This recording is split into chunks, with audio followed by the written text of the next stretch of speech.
Hein? Et la Bible dit que Dieu dit et cela fut. Dieu dit et cela fut.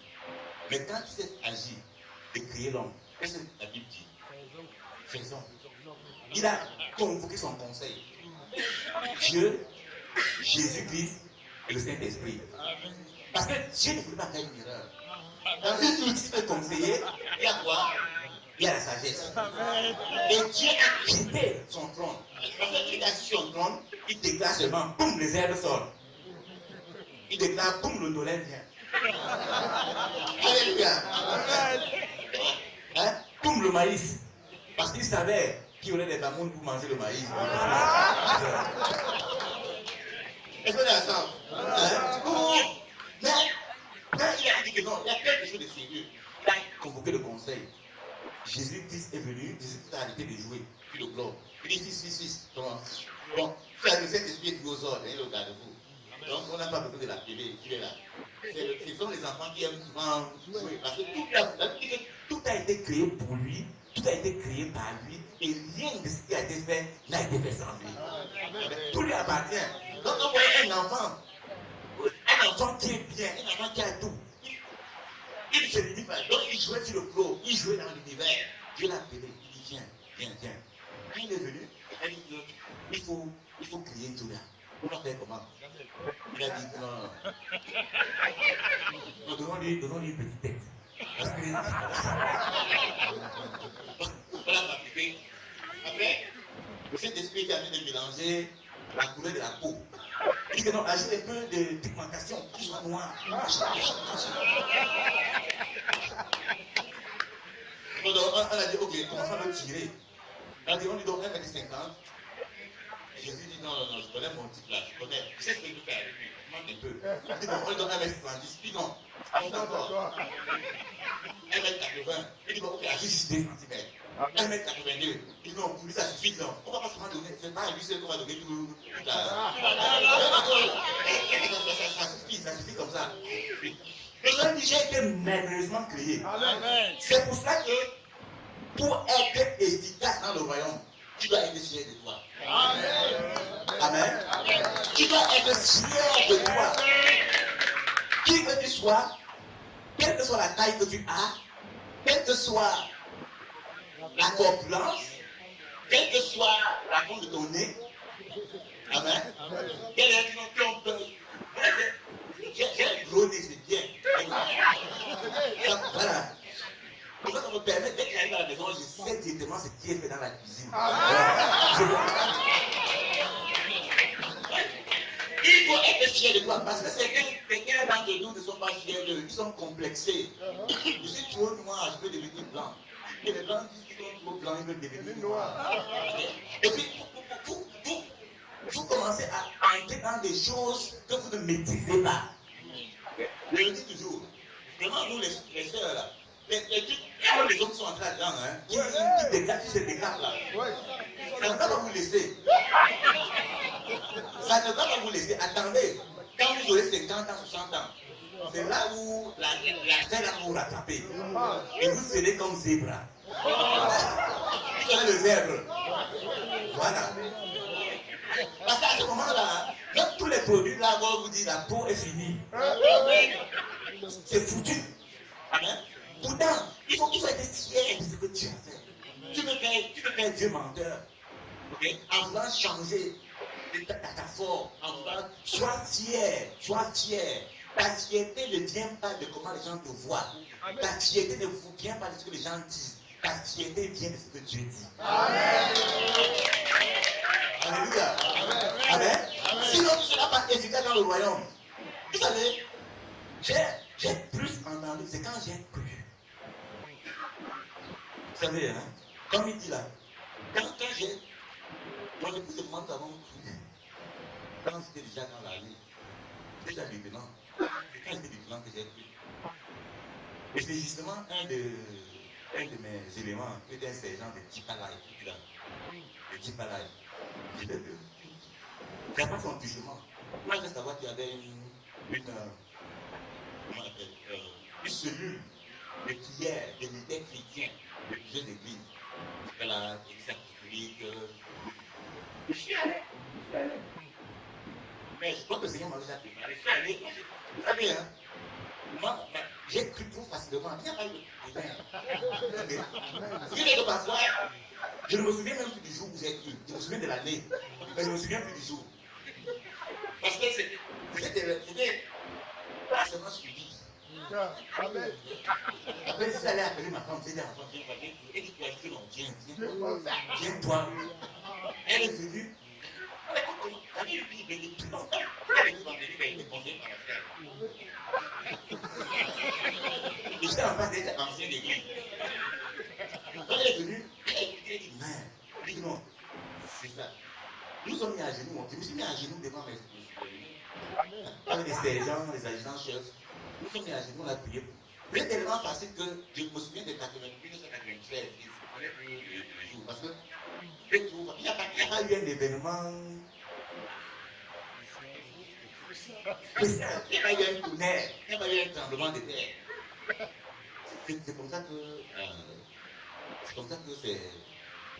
c'est parti. Okay. Donc,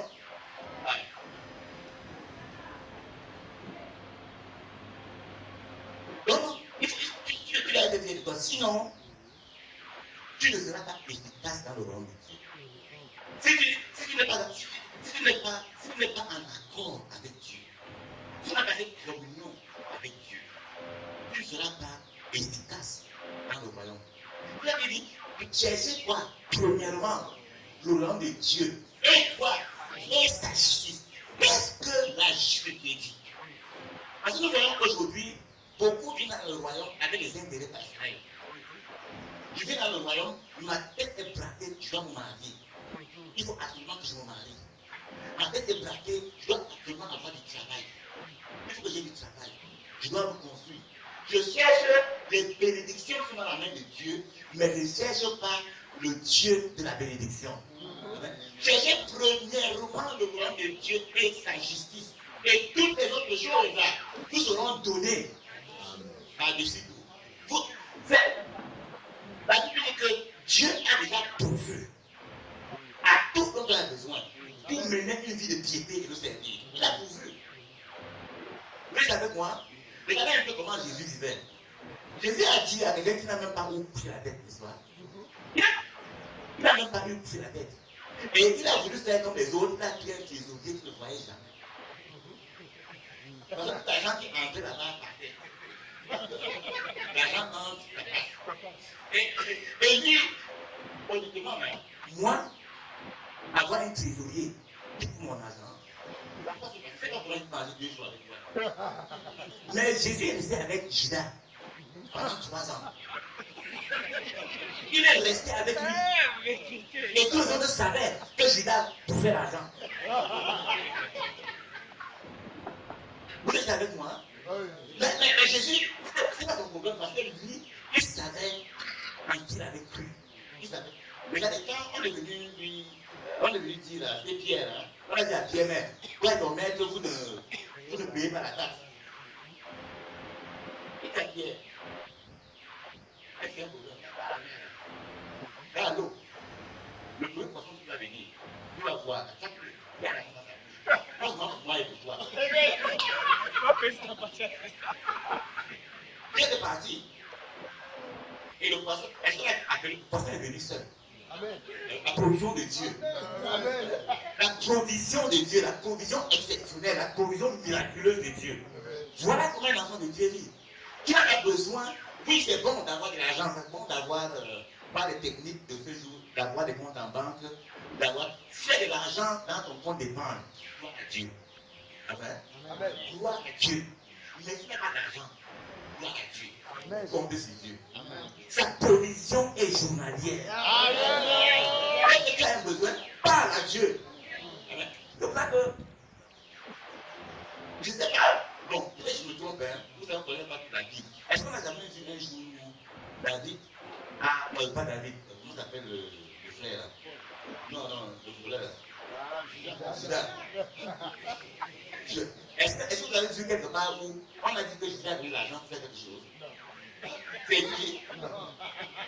Enfin, peut-être que je me trompais. Je voulais juste m'assurer. Lui, il était trésorier, hein. Le jour où cette femme, avec le parfum d'Albâche, qui coûtait très cher, c'est à ce moment-là que le monsieur dit que, mais vraiment, si, comment est-ce que. J'ai calculé, hein, je me suis amusé à calculer. Avant la déclaration, la valeur était de 300 000 francs. Ce parfum-là, à l'époque, notre valeur avant la déclaration était 300 000. C'est dramatique. Vous savez qu'il y a des moyens de conversion, n'est-ce pas? Monétaire, voilà. C'est 300 000. C'est que cette femme avait cassé et a répandu sur les pieds de Jésus. Et avec ses cheveux, elle l'a nettoyé. Je lui ai dit que, mais vraiment, est-ce que quelqu'un a besoin de gaspiller? On peut vendre ça et avoir besoin de donner aux pauvres. Oui, maintenant il pense aux pauvres. Maintenant il pense aux pauvres. Parce qu'il sait que dès que ça allait avec toute la caisse, c'est parti. Dès que ça tombe dans la caisse, c'était parti. Donc, Dieu est notre dans le royaume. Dieu est notre provision. Cherchez premièrement le royaume et la justice de Dieu. Et toutes les autres choses seront données. On est d'accord? Donc, quand je suis Dieu, Dieu connaît tes désirs. Parce que la Bible dit que Dieu ne peut pas satisfaire les désirs de ceux qui font de lui leur délice. Fais des délices et il va satisfaire les désirs de ton cœur. Parce que la première responsabilité dans le royaume, c'est de révéler le royaume et de réconcilier les hommes avec Dieu. Nous faisons office, nous sommes des ambassadeurs de Christ. Nous faisons office de quoi? D'ambassadeurs de Christ et il n'y a pas de réconciliateur. Amen. De réconciliateur, nous devons réconcilier. Parce que nous, Dieu a utilisé quelqu'un pour nous réconcilier à lui. Amen. Dieu a utilisé quelqu'un d'une manière ou d'une autre. Peut-être qu'il a écouté une prédication, peut-être qu'il a été touché par quelqu'un, ou quelqu'un a prié pour toi. Et Dieu t'a touché et il t'a réconcilié. Jésus-Christ t'a réconcilié avec Dieu. Et maintenant, c'est le travail que nous aussi devons faire. C'est ça l'essentiel de notre fait dans le royaume. C'est de prêcher l'évangile. C'est de prêcher l'évangile. C'est que là, il ne prêche pas l'évangile. Prêche l'évangile en temps favorable et défavorable. Soit un évangile vivant, là où tu es. Viens avec moi. Donc c'est ça l'essence de ta responsabilité dans le royaume. Dans le royaume, nous faisons beaucoup de choses. Ok? C'est bien les programmes que nous faisons en début. Parfois, les gens font des grands programmes, des ceci, des cela. On invite des grands hommes de Dieu qui viennent de Mars, qui viennent éveiller. Tout ça, c'est bien. Tant que l'évangile est prêché. Okay? Mais n'entrons pas dans l'activisme pour faire comme les autres, pour avoir des grands noms. Jésus n'avait pas de nom. Amen. Il est venu pour révéler le royaume. Et notre responsabilité, c'est de révéler le royaume. C'est pour cela que je disais tantôt que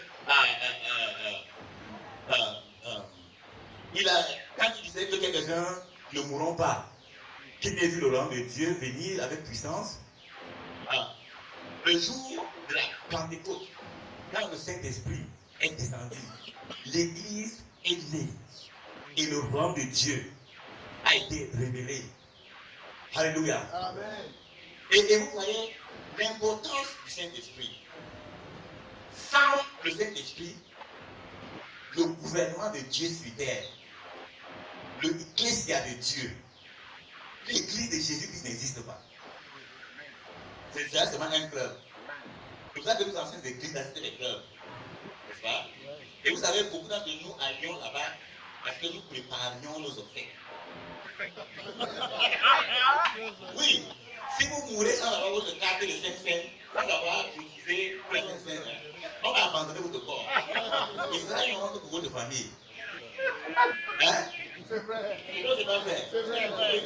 Parce que dès qu'on dit qu'il est mort, on va la monter parce que c'est non. Voilà. Et vous voyez, dans la carte des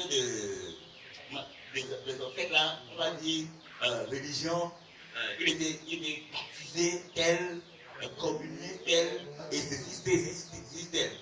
Vous êtes avec moi? Oui. Alléluia. Amen. Donc beaucoup ont chose, là, quand les musiciens sont là-bas, parce qu'ils savent qu'après, on va organiser les obsèques. On va dire qu'un grand deuil. Vous savez, c'est tout. C'est pour que les familles n'aient pas honte après eux. Ok? Mais ce n'est rien d'autre qu'un club. Ou un club, c'est un groupement d'amis qui font des choses, qui ont des principes, ils font des choses qui les regardent et qui les suivent. Juste ils jouent et ils passent le temps. Comme ils disent, ils tuent le temps. Alors c'est le temps qui les tue. Ils sont ensemble. Alléluia. Amen. Et vous voyez, dans Luc chapitre 7 au verset 28, c'est Jésus qui parle. Ok? Luc chapitre 7.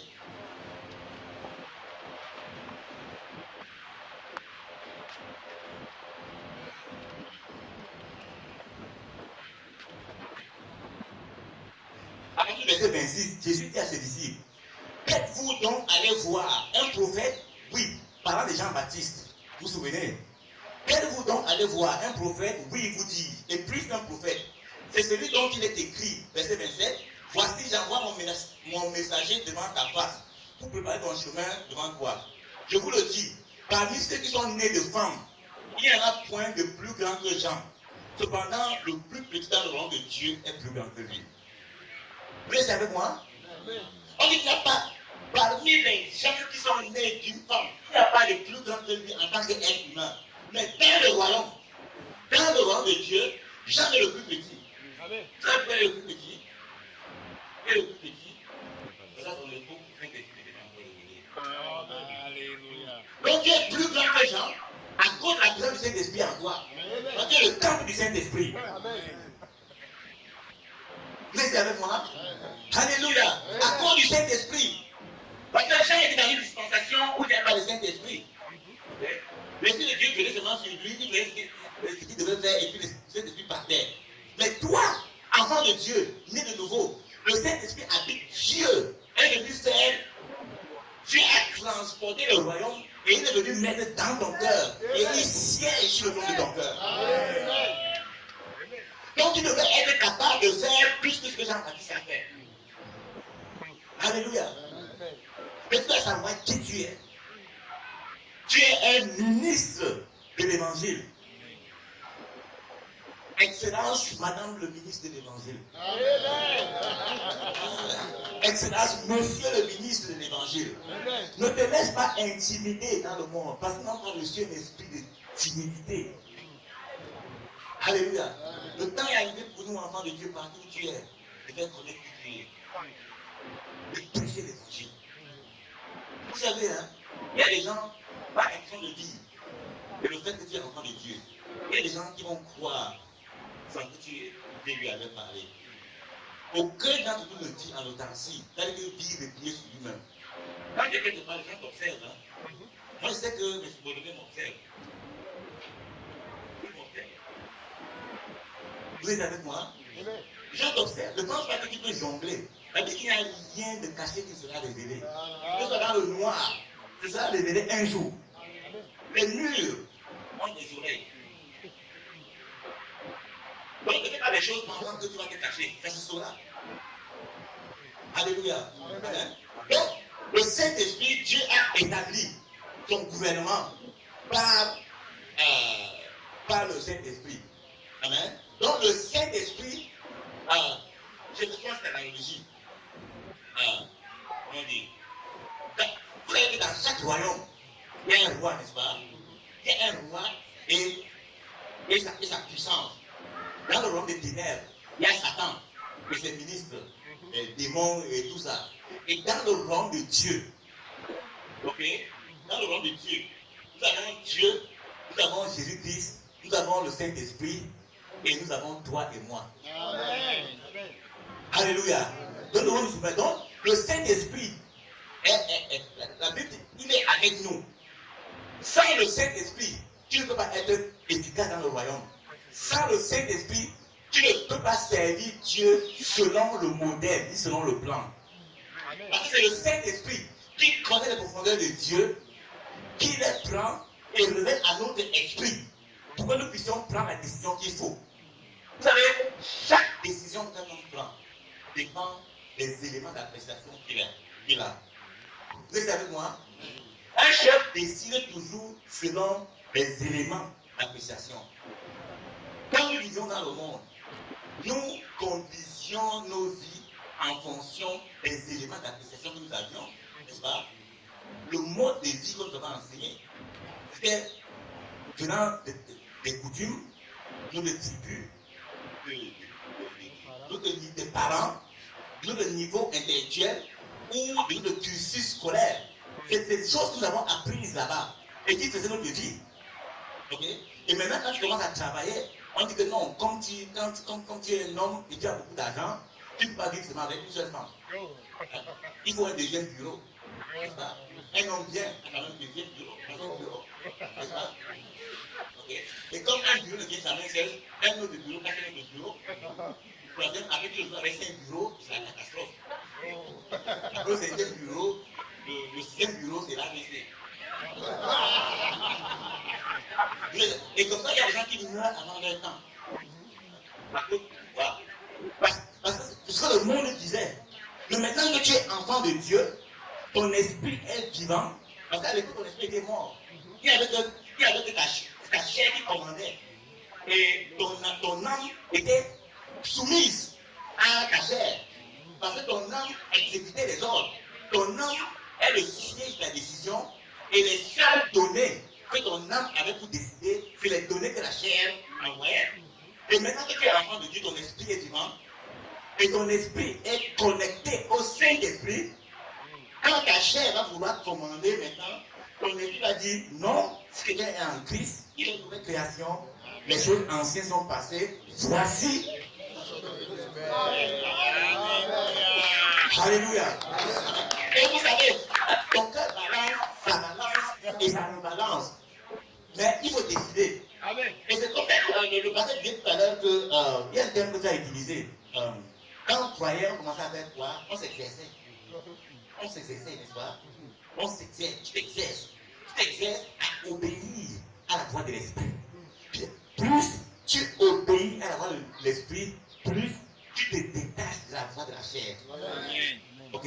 Parce qu'il doit déprogrammer ce corps est un corps animal. Il a été dressé comme ça pendant des années. Vous voulez avec 30 ans, 40 ans, il faut pas comme ça. Il faut le dresser. Ok?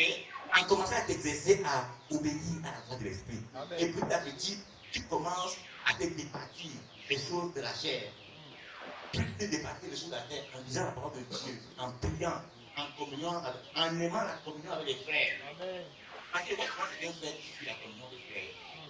Quand je vois quelqu'un commence à faire la communion de frères, c'est que voilà une brebis que le loup a déjà mangé. Quand vous voyez dans l'église quelqu'un, il y a des gens qui sont là, pour prêcher, mais ils ne font rien dans l'église. Ils viennent le dimanche, après le Pâques. Ils sont dans la communion, ils ne servent pas, ils ne font rien. Ces gens-là savent ce qu'ils font. Alors, vous cassez avec rien. Laissez-les entre les mains du Saint-Esprit. En tant convenable, il va les traiter. Alléluia. Donc, dans le royaume de Dieu, c'est le Saint-Esprit qui est aux commandes. C'est lui qui dicte. C'est lui qui est le chef du gouvernement. Ok? Jésus-Christ est le président. Le Saint-Esprit est le chef du gouvernement. Alléluia. Amen. Amen. Et quand Jésus, je crois que je l'ai déjà dit, quand Jésus a dit à Pierre, sur cette pierre, c'est-à-dire la révélation que tu as donnée, selon laquelle je suis le Christ, loin de Dieu, celui qui est revêtu de l'onction de Dieu. L'onction de Dieu étant la puissance de Dieu pour briser le joug, pour ôter le fardeau, pour guérir le malade. C'est ça l'onction de Dieu. Et vous voyez, quand le Saint-Esprit vient, il vient avec l'onction de Dieu. Là, il dit que quiconque parmi nous a reçu Jésus-Christ comme son Seigneur, son sauveur personnel, il a le Saint-Esprit et il a l'onction. Dans Marc chapitre 16, verset 18, la Bible dit, voici les signes qui accompagneront tous ceux qui auront cru. Pas les pasteurs seulement, pas les prédicateurs seulement. Tous ceux qui auront cru. Jésus dit, à mon nom, ils feront quoi? Chasseront les démons, ils imposeront les mains aux malades et ils seront guéris. N'est-ce pas? C'est par la puissance de l'onction de Dieu. Mais le problème des chrétiens, c'est que, comme on parlait tout à l'heure, il y a des gens qui ont la Bible et qui sont ignorants de ce qui est dedans. Beaucoup ont l'onction, mais ils sont ignorants de l'onction qu'ils ont. Et on se fait tromper. Mais ça va avoir une grande plaque il y a un nom de Dieu. Il y a l'onction, venez, il y a l'onction. Vous savez quoi l'onction? Dès qu'on parle d'onction, c'est comme un mot extraordinaire qu'on n'a jamais entendu. L'onction, the anointing of God. The anointed man of God. C'est gros comme ça. Non, c'est comme il doit prier, il est là sur moi. Il doit prier sur moi. Il doit prier mon poulet. Alors que c'est l'onction de Dieu. C'est Jésus qui guérit. Amen. J'ai vu les gens qui risquent leur vie sur l'eau pour aller au Nigeria parce qu'ils veulent qu'on prie. Il y a des gens qui sont morts là. Parce qu'ils vont chercher Jésus au Nigeria qui n'est pas ici. C'est ta foi. C'est pas ta foi qui va guérir. Si c'est un enfant né de nouveau, on peut pas faire. Maintenant, nous prions. C'est tel problème. Prie sur moi. Amen. Tu vas voir comment Dieu va te guérir. Parce que toute la gloire doit revenir à Jésus-Christ.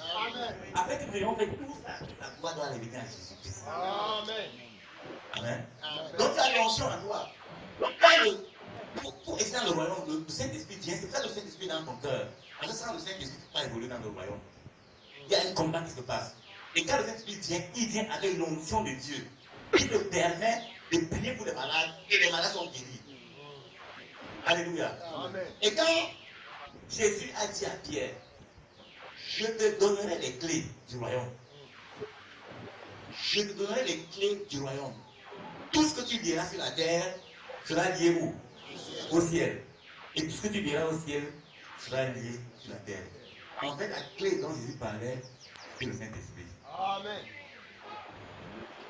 La clé du royaume, c'est le Saint-Esprit.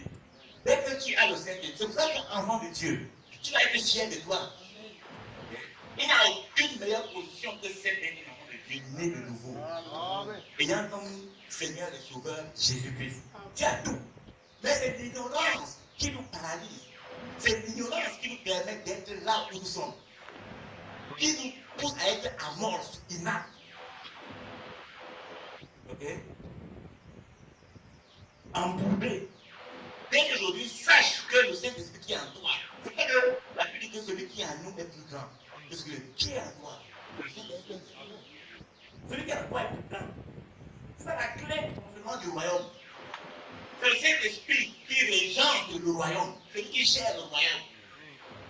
Amen. Et c'est lui qui va gérer l'église. Il n'y a pas une autre chose.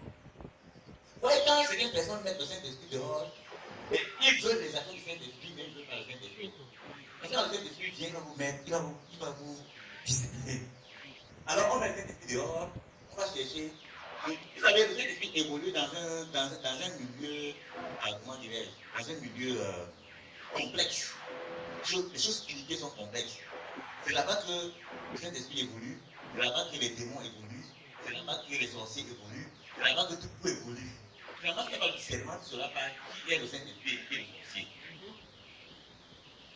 Et donc pour éblouir le monde à cause des gains sordides, qu'est-ce qu'ils vont faire? Ils vont aller prendre des produits, des mystiques, pour venir faire de la prestigitation, pour éblouir les gens, pour dire non, voilà un homme de Dieu. Et ça ne dit pas. Alléluia. Mais Jésus a dit, je bâtirai mon église. Et l'église que je bâtis, les portes de l'enfer ne pourront pas contre elle. C'est notre assurance. Dans le royaume, le diable ne vous voudra pas. Il peut attaquer son droit. Il peut faire du bruit comme un lion, si j'ai dévoré. Il peut tout contre.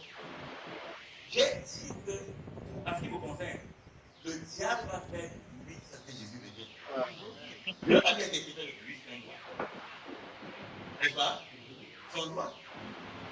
Parce que vous savez, le diable, Dieu a déjà réglé son compte. Il attend son temps. Parce qu'enfant de Dieu, tu ne peux pas lier le diable. Tu ne peux pas le mettre en prison. Parce que moi, je vois les enfants de Dieu qui au fond, il envoie dans les lieux sacrés. Vous savez, Par contre, tu dois circonscrire ta maison. Amen. Dieu simplement dit que dans ma maison, je suis le chef. Dieu m'a donné dans ma maison le diable n'en veut pas. Amen. S'il veut, il va aller sur le voisin. Mais dans ma maison, dans ma maison, diable, tu n'en veux pas. Quelle autorité dans cette maison? Va où tu veux. Alléluia. Donc vous voyez, dans l'eschatologie, il viendra un temps, la période de 1000 ans. Vous savez, n'est-ce pas? C'est à ce moment que l'ange viendra l'attacher, n'est-ce pas? Et le mettre, le lier, et le mettre en prison avec ses anges. Mais maintenant, pourquoi l'attacher? Tu n'as pas le pouvoir de l'attacher. Donc il sera toujours là. Il sera là. Il va toujours attaquer, il va t'attaquer dans ta pensée. Toi, tu as rénové ta pensée. Il va t'attaquer. Et Dieu t'a donné le pouvoir, tu as l'enfant de Dieu, tu dois le combattre. Tu dois combattre dans la prière. Tu dois circonscrire. Tu ne touches pas ma femme, tu ne touches pas mes enfants, tu ne touches pas mon mari, tu ne touches pas mes affaires. Si tu veux, va ailleurs, si on te revoit là-bas, tant mieux pour toi. Mais je moi te revois là. Alléluia! Alléluia! C'est le royaume. Tu établis le royaume. Tu dois établir le gouvernement de Dieu. Quand on parle de gouvernement, celui qui gouverne, celui qui dirige, c'est celui qui parle. Amen. Donc tu es là pour établir l'ecclésia, l'église de Jésus-Christ. Le gouvernement de Dieu sur terre. La représentation. Parce que nous sommes là pour que le monde voit le gouvernement de Dieu et tienne à Dieu. Amen. Alléluia. Amen. Donc c'est pour ça que Dieu a établi comme ministre, comme ambassadeur, comme autorité dans son royaume. Et il a promis qu'il va soutenir ta parole. Quand tu vas te lever, tu vas parler au nom de l'Éternel, il va soutenir. Amen. S'il l'a fait pour David, pourquoi ne le fait-il pas pour toi? À l'époque, David n'avait pas le Saint-Esprit. Ouais, la Bible dit que tu es plus grand que Jean-Baptiste dans le royaume. Tu es plus grand. Tu es plus grand que Jean-Baptiste à cause du Saint-Esprit. Et comment il a sauvé le jeune homme là, David, des mains de Goliath. S'il a fait pour lui, comment il fait ça? David a dit à Goliath, tu viens contre moi avec la lance de Jacob, mais moi, je viens contre toi au nom de l'Éternel des armées qui va jeter. Et aujourd'hui, je vais te couper la tête. Il faut être courageux, il faut savoir affronter ton ennemi. Et vous voyez, Saül a voulu lui donner la vue militaire. Le gars a essayé de faire, il a dit, bon Dieu, je ne peux pas. Tu ne peux pas marcher dans l'onction de quelqu'un d'autre. Alors tu peux marcher dans les prérogatives de quelqu'un d'autre. Tu dois avoir ta